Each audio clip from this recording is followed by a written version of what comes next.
네, 사도행전 18장 하나님의 말씀 공부하도록 하겠습니다. 지금 18장부터 바울이 야덴을 떠나서 고린도에 이르렀다 이렇게 본론이 시작을 합니다. 우리가 앞에서 본 16장, 17장이 그 제2차 전도 여행에 대한 기사가 담겨져 있고요. 16장에서 바울이 빌립보 감옥에 신라와 갇혀서 밤에 굉장히 고통스러운 가운데도 찬양과 기도를 올려드릴 때 옥문이 열렸고 그 일로 말미암아 간수와 그 가정을 전도했다라는 말씀이 있었습니다. 그 다음에 17장에서는 그 데살로니가에 갔을 때 그 사람들이 여전히 또 폭동을 일으켜 가지고 야손의 집에 달려가서 바울을 찾았고 바울이 조용히 떠났다라고 말씀을 드렸고요. 그 다음에 베레아에 갔을 때는 아주 사람들이 신사적이어서 복음을 잘 받아들였고 따라온 유대인들이 여전히 소요를 일으켰으나 그 사람들은 거기에 동조하지 않았기 때문에 바울도 안전하게 떠날 수 있었고, 거기서 이제 아덴에 이르렀을 때 그 화성의 언덕 아레오바고 설교 있잖아요. 그 자연을 통해 계시하시는 하나님에 대해서 그들에게 에피크로스 악파와 스토아 악파에 대항하면서 하나님의 복음을 전했던 사건이 지난주에 아덴에서 있었습니다. 그리고 이제 거기서 고린도로 사역지가 옮겨지는 장면인데, 참고로 이 고린도라는 도시는요, 타락의 도시예요. 그리고 성적으로 문란한 도시였습니다. 타락의 도시이고 성적으로 문란한 도시였어요. 거기에 보면 참고로 사랑의 여신이라는 아프로디테 신전이 있었는데, 거기에는 종교적 매춘을 하는 여자 사제들이 1000명이 항시 대기 중이었다고 합니다. 엄청난 숫자죠, 그죠? 얼마나 타락한 도시인지를 보여주는 거예요. 그리고 그 에게해 샤론만에 위치해가지고 물류가 엄청 좋았어요, 여기가. 그러니까 갱그레아 항구라고 계속 나오는데 거기를 통해 가지고 도자기 이런 게 무역이 굉장히 성행했고, 그래서 이 고린도 도시는 인구가 75만 명이 살았습니다. 굉장히 많은 숫자예요. 그리고 이 사람들은 성적으로 타락했을 뿐만 아니라 쾌락을 추구했고 육적인 욕구를 추구했고 술을 그렇게 많이 마셨대요, 여기 사람들이. 그리고 올림픽하고 똑같은 게임이었던 이스미안 게임이라는 것을 해가지고 또 스포츠에도 이 사람들이 광적이었어요. 그래서 그 당시 로마 제국 안에서 유행어가 있었는데, 고린도 사람처럼 행동했다 그러면 그게 뭐냐? 음행했다라는 거예요. 그러니까 고린도 사람이 이꼬르 뭐다? 음행하고 바로 연결되는 거죠. 응? 나 얼마 전에 가가지고 그 고린도 친구들 만났잖아. 그러면 내가 매춘부를 만나고 왔다는 얘기하고 똑같은 이야기입니다. 그러니까 성적인 모든 면의 대명사가 뭐다? 고린도라는 거예요. 그리고 바울이 근데 특징이 있어요. 바울은요, 항상 선교의 거점을 삼는 도시는 타락한 도시들이고 우상이 아주 번성했던 그런 도시들에 가가지고 복음을 전파를 했습니다. 대단한 사역을 했어요. 오늘 고린도도, 우리가 고린도 전후서라는 책도 성경도 있지만 고린도도 그렇고 에베소도 그런 도시거든요. 이 두 군데가 바울의 주요 선교 거점이었어요. 여기 향남에 와보시면 알지만은 저희 교회 옆쪽에 있는 저 쫙 건물들을 다니면요, 밤에 끝내줍니다. 번쩍번쩍합니다. 뭐 무슨 이름도 희한하게 지어놔가지고 막 보면 빵빵 터져요. 그리고 이 동네가 활락가예요, 활락가. 그래서 제가 여기 옆에다가 개척을 했을 때 제 알던 분들이 왔다가 아이고 우리 목사님 기도 많이 해야 되겠네요 그러더라고. 근데 예, 지금 이 동네가 그런데 이 문제가 뭐냐 하면은, 우리가 흔히 생각하면 교회는 거룩한 곳이고 예배를 드려야 되고 구별된 장소이기 때문에 거룩한 곳을 찾아가야 될 것 같잖아요. 근데 그래, 거룩한 산 밑에 가면 다 뭐가 있죠? 절이 있죠. 근데 높은 산에 올라가서 도시를 내려다보면 전부 다 뭐가 있습니까? 빨간 십자가가 있죠. 예수의 복음은 이렇게 타락한 도시 가운데서 하나님의 말씀을 전파하는 것이 우리의 기본적인 사명이고 복음 전도자의 바울과 같은 동일한 마음을 갖고 있음을 여러분 기억하기를 간절히 바랍니다. 예. 그래서 이제 고린도에 딱 도착을 했는데 아굴라라 하는 본도에서 난 유대인 한 사람을 만났다라고 이야기합니다. 이 본도는요, 본토 이런 뜻이 아니고 폰투스라는 지명을 말해요. 폰투스. 소아시아 북동쪽에 있는 연안 도시 폰투스를 말하는 거고, 그 아굴라라는 사람은 로마인이 아니라 이방인이고 시골 사람이에요. 이 유대인 한 사람을 만났는데 하나님의 섭리 안에서 만났다라는 뜻입니다. 글라우디오가 모든 유대인을 명하여 로마에서 떠나라 한 고로. 자, 글라우디오 때에 무슨 사건 때문에 유대인들이 로마에서 추방이 됐다는 거잖아요. 이 사건이 뭐냐 하면은 글라우디오는 로마 제4대 황제인데 그 어떠한 선동가가 있었어요. 지금도 유튜브에 보면 선동가가 많지 않습니까? 말을 얼마나 잘하는지 보면은 그 사람 말이 다 맞는 것 같아요. 이런 선동가가 그 당시에도 있어가지고 막 이 로마에 대항을 해야 된다라고 엄청나게 길에 다니면서 이제 막 선풍적인 인기를 끌었는데 거기 유대인들이 뿅 간 거야. 그래서 계속해서 로마에서 폭동을 일으킨 거예요. 그러니까 황제가 머리가 아파가지고 유대인들을 다 쫓아냈어요. 근데 황제가 더 긴장했던 이유가 그 선동가의 이름이 크레스투스였습니다. 이 크레스투스라는 이름하고 그리스도라는 이름이 비슷하죠. 더 예민하게 반응했던 거예요. 그래서 이 예수가 살아 돌아와가지고 또 우리나라를 시끄럽게 하나 이런 게 있었기 때문에 황제가 아예 관련된 유대인들, 그 당시 유대인들은 유대교와 기독교가 싸우고 있는 시절이었는데 다 필요 없어. 무조건 다 나가. 이렇게 추방령이 떨어졌다라는 겁니다. 근데 그의 아내의 이름은 브리스길라라고 누가는 기록을 했어요. 근데 로마서에 가면은 브리스가라고 바울은 기록을 해요. 본명은 뭐냐? 브리스가입니다. 이 여자의 본명은. 누가는 브리스길라라고 한 건 적으세요. 애칭이에요. 애칭.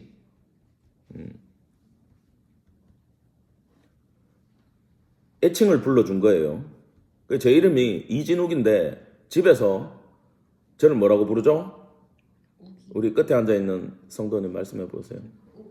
우가 이러죠. 이 애칭이에요. 이렇게 부르는 이름입니다. 자, 근데 이 브리스가라는 이름은요, 로마의 귀족 집안이에요.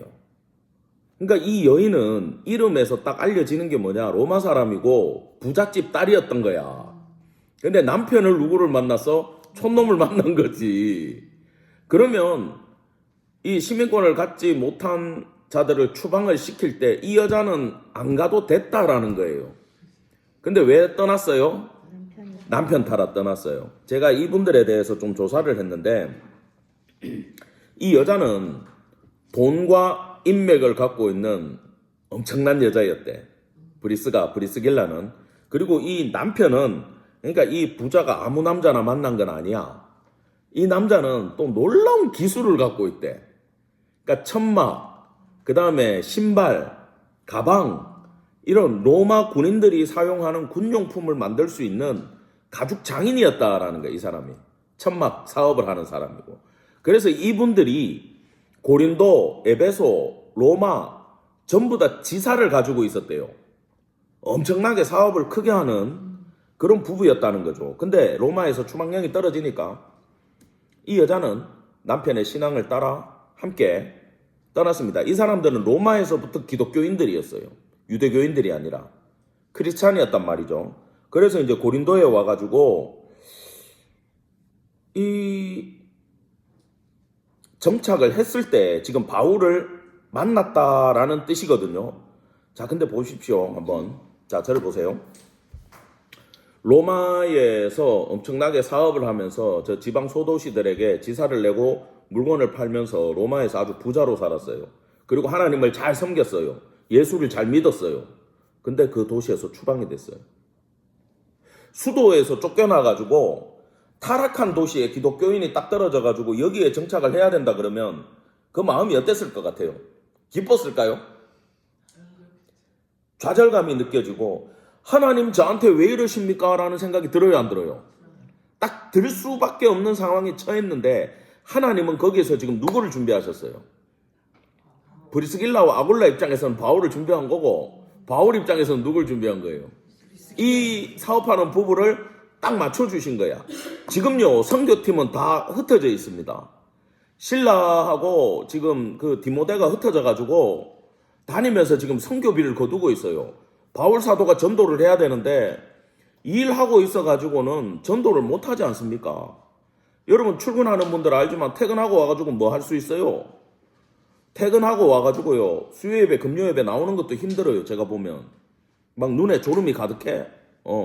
물론 제가 재우지는 않습니다. 어쨌든 간에 내가 깨우지만 자 근데 바울이 지금 아침부터 나가가지고 다니면서 복음을 전해야 되는데 낮에 일하고 있으면 전도가 안 되니까 지금 이 제자들은 다니면서 선교비를 거두고 있어요. 교회들마다. 근데 그때 하나님이 누굴 준비하셨다? 브리스길라와 아굴라를 준비해 주셨다. 자 다시 이 부부의 입장에서 돌아갔을 때 실망하고 좌절했을 때 하나님께서 쓰시는 주의 종을 만남으로 마음이 어땠을까요? 힘이 나는 거지. 힘이 나고 야 여기 3절 한번 가보세요. 생업을 같이 함으로 함께 살며 일을 하니 지금 놀라운 사역자하고 사업을 같이 하게 됐어요. 바울도 아무것도 가진 게 없어. 그냥 그 공장에다가 취직을 시켜준겨. 그래서 같이 생활하고 여러분 뭐 사업을 같이 한다 그러면은 하루 종일 지금 브리스길라와 아굴라는 누구랑 있습니까? 바울과 함께하는 축복을 하나님이 준비를 해주신 겁니다.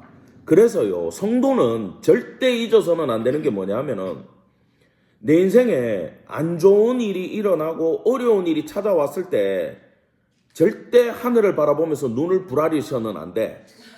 왜 이러십니까? 저한테 도대체 뭘 원하십니까? 절대 그걸 해서는 안 돼요. 왜? 성령과 동행하는 사람은요. 여러분 예수님이 시험 받으실 때 누구한테 끌려갔어요? 성령에게 이끌려 사단에게 시험 받으러 갔어요. 악한 일입니까? 선한 일이에요. 사탄의 권세에 말씀으로 승리한다라는 걸 보여주시기 위해서 공생에 시작하면서 그걸 하셨는데 문제는 성령이 끌고 가셨다라는 거야. 그 자체로서 이 일은 선한 거예요. 하나님과 동행하는 성도들은요. 어려운 일이 생겼을 때 내가 주님 쫓아가고 있는데 왜 이래 어렵습니까? 하면 안 되는 거예요. 하나님 이 일을 통해서 나를 변화시켜 주시고 깨닫게 해주시고 근데 괴롭잖아요. 그때는 뭐라고 기도해야 되냐면 하나님 오늘 하루를 이겨낼 힘을 주시고 이번 달을 넘길 물질을 허락해 주시고 하나님 역사해 주십시오. 저는 개척을 몇 번 해봐가지고 좀 이제는 즐겨요. 뭘 즐기냐 하면 주의 종은 망하지 않는다라는 걸 즐겨요. 그게 어느 정도인가 하면 하나님 선교사님 오십니다. 뭘 해드려야 되는데 교회 재정이 없어요. 도와주소서 하면요. 이상하게 어디 신방 가야 되고 누구 만나야 되고 이러면 물질을 공급해 주십니다. 그런 분들이. 근데 하나님이 기도하면 2, 3일을 넘기지를 않더라고. 근데 여러분들은 기도하면 그렇게 빨리 안 오죠, 응답이. 왜 그럴까요? 퀴즈. 저는 알아요. 급하지 않아서? 아니야. 아니야. 뭐일 것 같습니까? 자, 자유롭게 합시다, 오늘 공부는. 예? 그런 부분이 있어. 응답은요, 무조건 관계성 안에서 나오거든요. 배우신 분들이야. 관계성 안에서 나오는데, 하나님과 관계성이 깊어야 돼. 그래서 이 하나님이 응답을 빨리 안 해줄 때는, 컴온 베이비야, 빨리 와가지고 나하고 관계를 깊게 만들자라는 거야. 그래서 이 관계가 깊어진 사람들은 말을 하지를 마세요. 제가 하나님하고 이 정도 관계가 되려면요, 여기 얼굴에 주름 봐요, 이거. 심각합니다. 안 아픈 데가 없어요. 저기 우리 교회 이쪽에 저기 수납장이 많은데 장 하나가 약이야. 어쩌다가 이렇게 됐겠어? 왜 이러십니까? 하다가 그렇게 됐다고요. 그러니까 순응하시고 하나님께 은혜를 구하고 깊은 기도의 자리로 말씀의 자리로 들어가기를 간절히 축원합니다.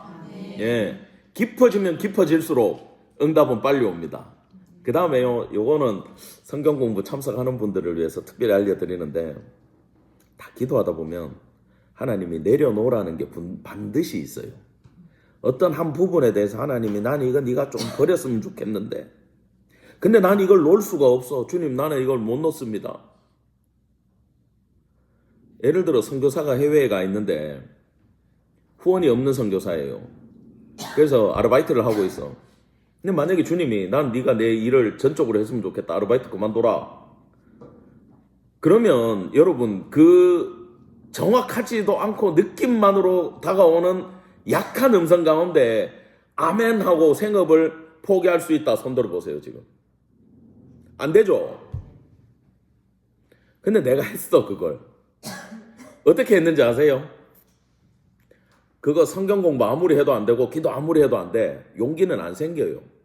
근데요, 옆에서 누가 야 했는데 되더라. 똑같은 길을 가는 사람이 했는데 되더라 이렇게 하잖아요.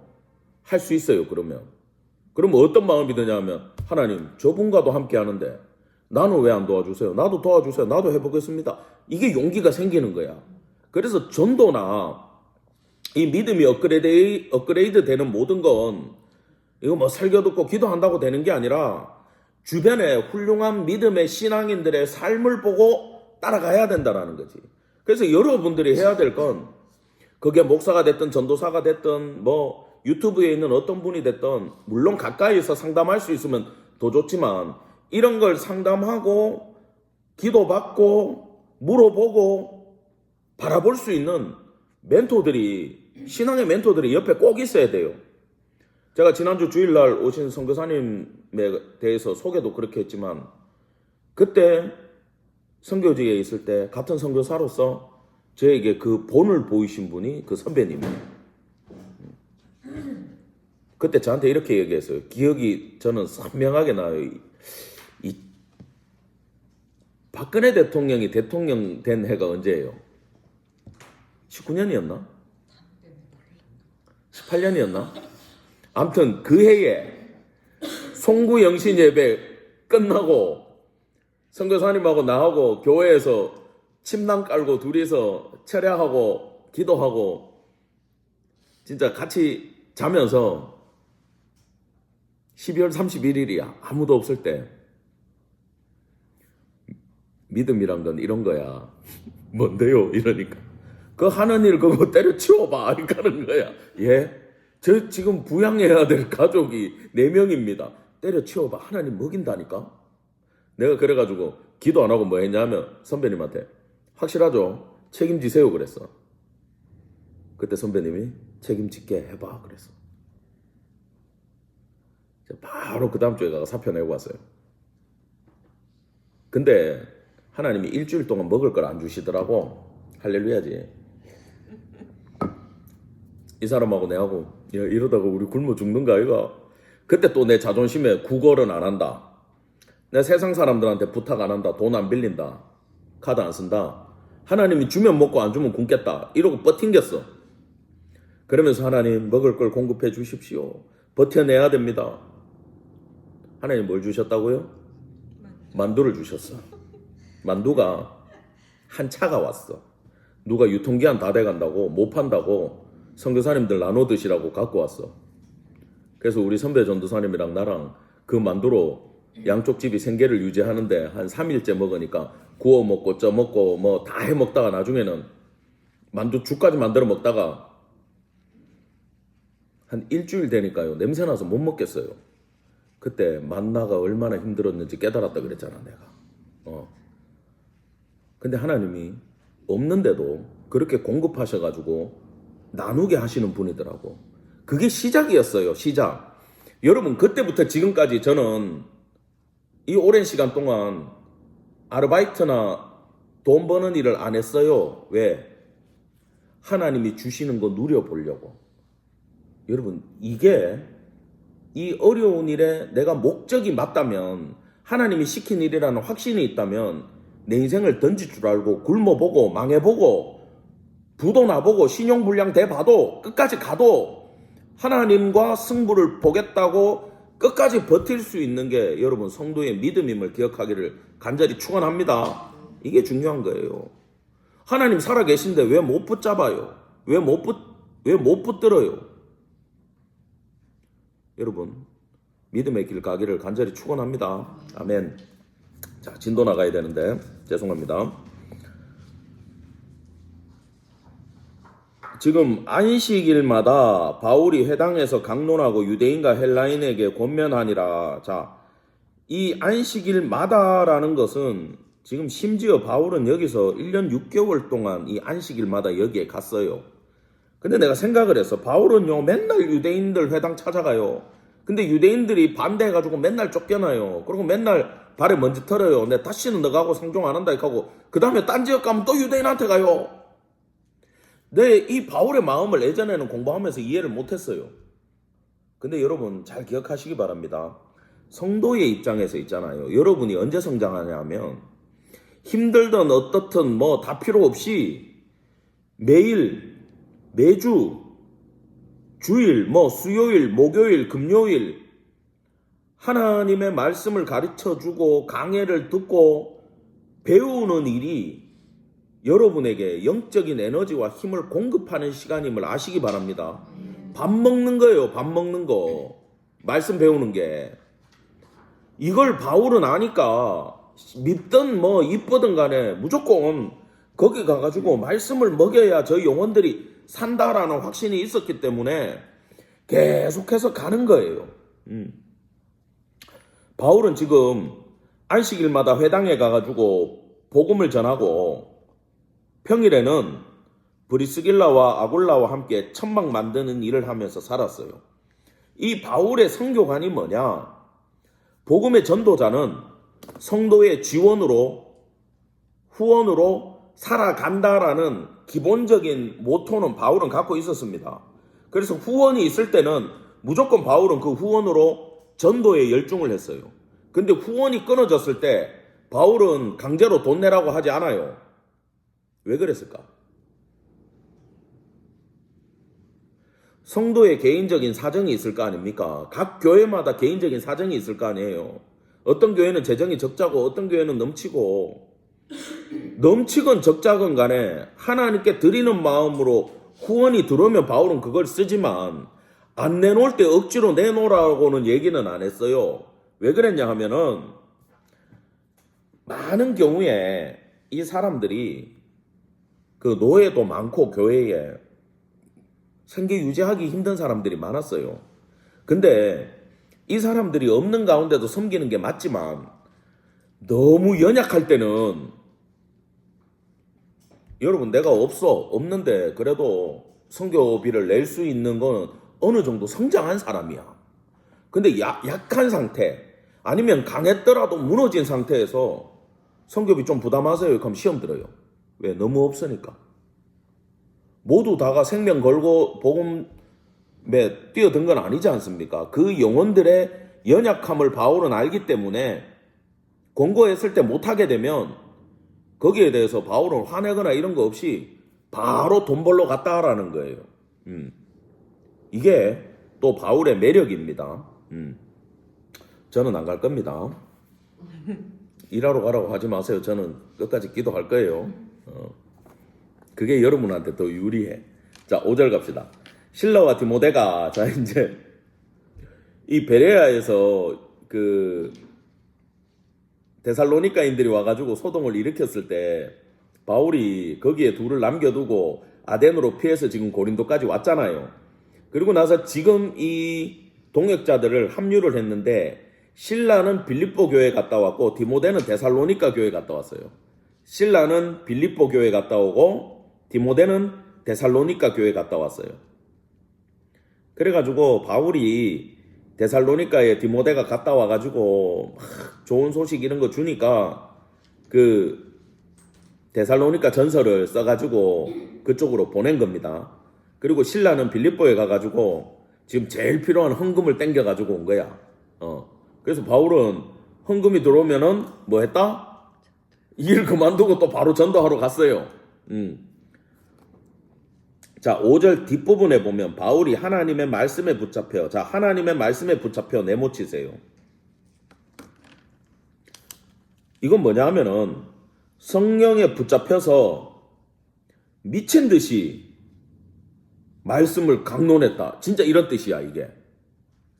거의 성령에 붙잡혀가지고 아무것도 안 돌아보고 막 미친 사람처럼 복음을 강론했다라는 겁니다. 하나님이 얼마나 마음이 급했으면 이렇게 했을까요? 거기서 전한 복음의 내용이 뭐냐? 예수는 그리스도다. 예수는 기름 부음 받은 메시아다.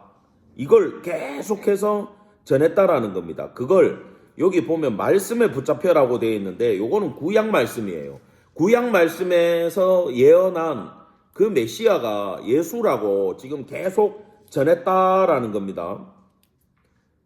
그것 때문에 또 배척과 비방이 일어났죠. 6절에 보면 비방하거늘 이 단어는요, 명예를 훼손하고 부당하게 고발하다 이런 뜻을 갖고 있어요. 명예를 훼손하고 부당하게 고발하다. 바울이 화가 났습니다. 옷을 털었어요. 옷을 터는 거는 적으세요. 단절을 의미해요. 옷을 털고 옷을 찢고 다 단절이에요. 발에 먼지 털고 단절입니다. 상징적인 행위입니다. 뭐라고 얘기했냐면은 너희 피가 너희 머리로 돌아갈 것이요 나는 깨끗하리라. 이게 뭐냐? 매우 그 격분에 차가지고 한 행동이거든요. 얼마나 화났으면 옷을 털면서 야 너희 피가 너희 머리로 돌아갈 거야. 이건 뭐냐? 예수를 영접 안 해가지고 받아야 되는 벌은 니들이 받아야지 나는 내 할 일 다 했다 그 얘기거든요. 그리고 로마서 적으세요. 로마서 11장 12절.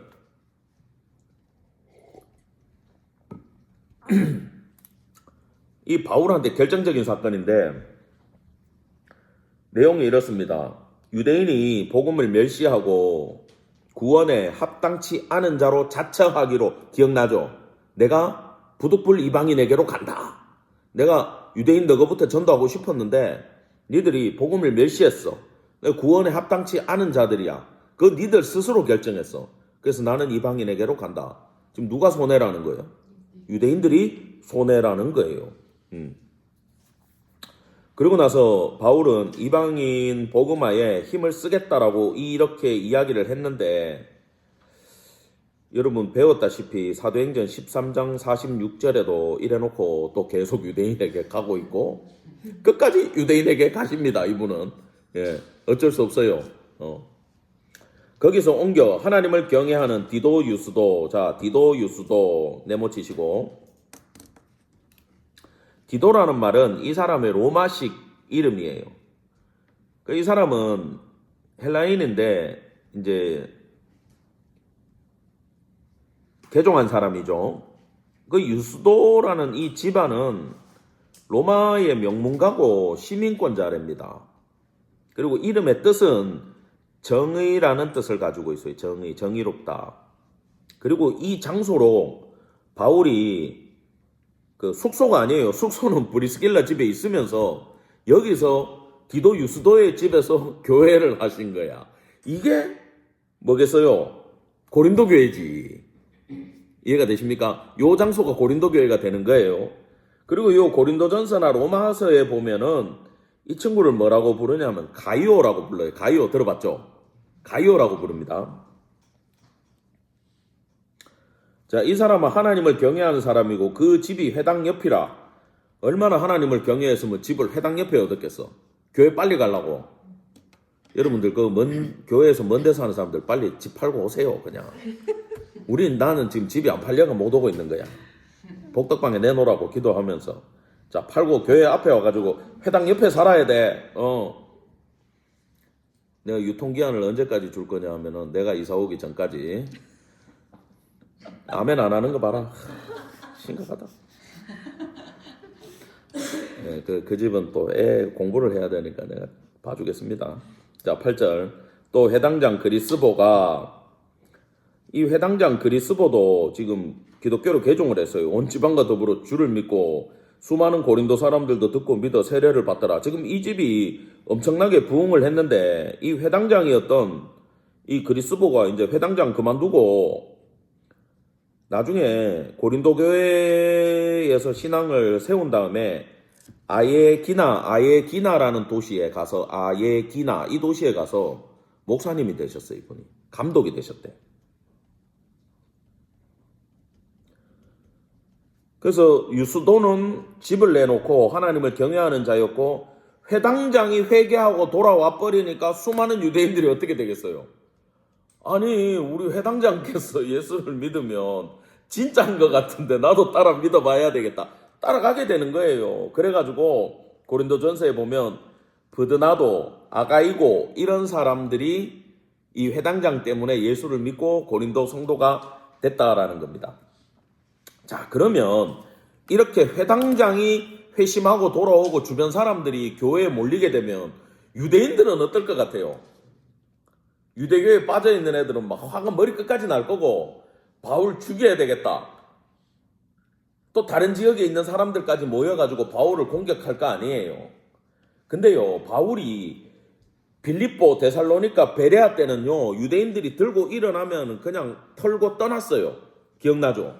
근데 고린도에서는 안 떠납니다. 자, 왜 안 떠났느냐? 9절 다 같이 읽겠습니다. 시작. 밤에 주께서 환상 가운데 바울에게 말씀하시되 두려워하지 말며 침묵하지 말고 말하라. 아멘. 이건 뭐냐? 두려워하지 말고 침묵하지 말라는 건 뭐가 있다는 거예요? 신변에 대한 위협과 복음을 못 전하게 하는 협박이 있다는 거잖아. 근데 지금 하나님이 그거 어떻게 하래요? 야, 시끄럽고 그냥 넌 계속 네 할 일 해. 이렇게 얘기하신 거야. 자, 넘어갑시다. 10절에 가면 어떻게 그게 가능한지 이유가 나오는 게 왜냐하면 내가 너와 함께 할 거다. 이렇게 본문이 기록이 돼 있어요. 원문이. 오케이? 침묵하지 말고 말해라. 왜냐하면 내가 너와 함께 하겠다. 임마누엘 하겠다. 자, 그 다음에 이런 메시지를 줍니다. 어떤 사람도 너를 대적하여 해롭게 할 자가 없을 것이니 밑줄 자. 이건 이런 뜻이에요. 이거 잘 해석하셔야 돼. 대적과 핍박이 없다는 것이 아니라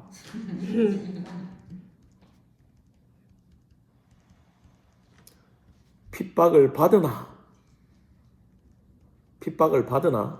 하나님의 함께 하심으로 생명이 보호받으며 어려움을 극복하게 해줄 것이다 라는 뜻이 있어요. 내가 너와 함께 하겠다 하면 아무 일 없고 평안한 게 아니야. 어려움은 생겨. 근데 그 하루를 이겨낼 힘을 주신다라는 거예요. 할렐루야. 하나님의 동행은 이렇게 나타나요. 망할 것 같은데 안 망한다라는 거지. 힘든데 무너지지 않아요. 왜? 임마누엘 하면 무너지지 않아요. 근데 많이는 안 주세요. 안 죽을 만큼만 주시지. 많이 줄 때는 따로 또 나중에 설명해 드리겠습니다. 하나님이 또 이유가 있어요. 이렇게 임마누엘로 너를 지켜주고 생명을 보존해주고 어려움을 극복하게 해주는 그거에 대한 또 이유는 뭐냐? 뭐라고요? 내 백성이 많음이라. 네모 치세요. 내 백성이 많으니라. 그러면 하나님의 뜻은 뭐냐? 이 많은 백성을 구원해야 되기 때문에 바울을 통해서 그 일을 할 거고 그 일을 하는 주의 종을 지켜주겠다. 이해가 되죠? 이 일반 성도들하고 주의 종의 다른 게 이거예요. 주의 종들이 성도가 다른 건 이런 목적성이라는 게 있어요. 하나님의 목적성.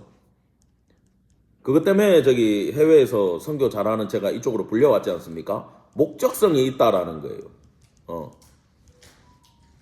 이유가 있기 때문에 이끄시고 사역자들은 그렇게 쓰시고 함께 해주시고 도움을 주시는 거예요. 그 이유가 수많은 백성들을 구원해야 되기 때문이다. 그래서 실제로 다른 지역보다 성경에 고린도 성도들의 이름이 굉장히 많이 나옵니다. 적을 필요는 없습니다. 불러만 드릴게요. 베베 나오죠. 드디오 나오죠. 에라스도 나오죠. 구아도, 글로에, 가이오, 이가이고, 스데바나, 브드나도 엄청난 숫자의 성도의 이름이 거론이 돼요. 이건요 보통 사람들이 아니에요. 그냥 주일날 예배나 드리는 사람들이 아니에요. 같이 생명을 걸고 복음을 전할 수 있는 수준에까지 올라온 사람들을 말하는 거야. 그러니까 성경에 기록이 되고 바울이 안부를 묻지 동역자가 아니면 물을 수가 없다라는 거예요. 자, 1년 6개월을 머물고 그들 가운데서 하나님의 말씀을 가르치니라. 자, 하나님의 말씀을 가르치니라 네모치세요. 이 하나님의 말씀을 가르치는 게 복음 전도자, 교회의 핵심 사역이에요. 핵심 사역. 교회에서 다른 거 뭐 교회에서 맨날 뭐 세미나나 하고 복지관 하고 연결해가지고 뭐 교육관 빌려줘가지고 뭐 요가 가르치고 그거 제일 싫어해요. 교회는 무조건 1번이 뭐다? 하나님의 말씀 가르쳐야 돼. 왜 그럴까요? 여러분 말씀 자체의 능력이 있음을 믿으시기 바랍니다. 제가 목회적 스킬이 1도 없는 사람이에요. 나는 뭐 하라고 해도 못해요. 하고 싶지도 않고 심지어 주일학교도 우리는 엄마 옆에서 같이 예배 드려야 돼.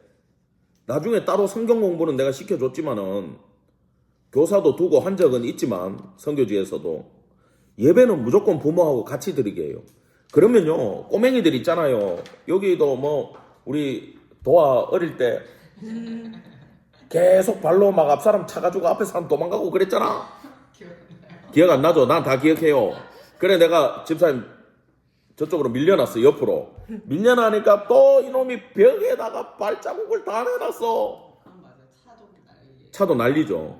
발로 차는 애 뱃속에서도 찼을 것 같아. 축구를 시켜야 되는데.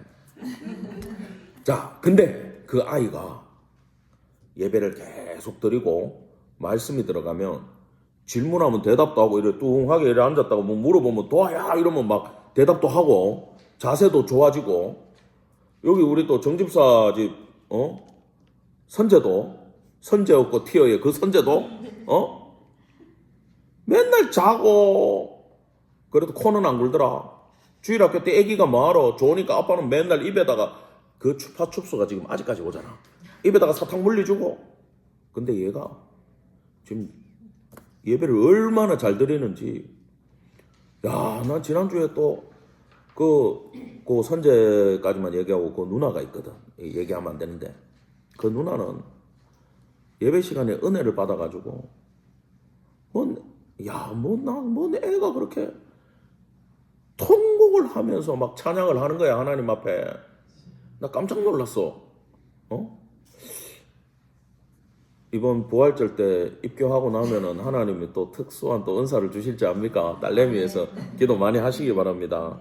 여러분, 그래서 제가 깨달은 게 뭐냐 하면 하고 싶은 얘기는 이게 애기가 됐든 안 믿는 자가 됐든 누가 됐든 간에 하나님의 말씀을 계속 가르치잖아요.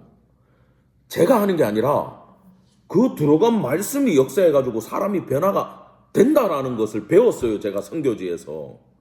그래서 한국에 와가지고도 메인 사역이 뭡니까? 설교는 강해 설교, 핵심은 성경 공부.